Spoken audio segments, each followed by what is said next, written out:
Hi Jay, do you remember the time when you cut your finger? Yes, chef, it was very painful. After you came back to work, I showed you how to cut using proper techniques. But along with proper techniques, it is also important to have a sharp knife. A sharp knife? But won't it increase the chance of getting cut even more? After all, sharp things cut easily. No. One of the easiest way to avoid cutting your hand is to keep the knife sharp. If your knife is sharp, you will need less pressure to cut the meat or vegetables. Oh, now I get it. Sometimes when the knife does not cut the vegetables, I use more pressure. If I keep my knife sharp, it will cut the vegetables or meat without too much pressure. To sharpen a knife, you can use a whetstone. Once it is sharp, you can use a honing steel to finish it.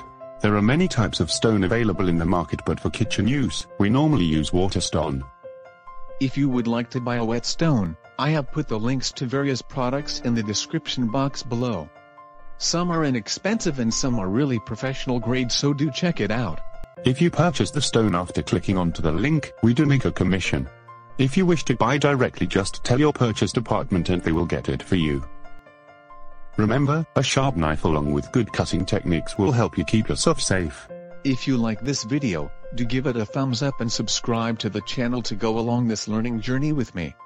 As usual, to continue learning new skills and gain knowledge in the hotel industry, do visit clarifiedbetter.com, where you can join any of the more than 50 courses for the hotel professional. Thank you for watching.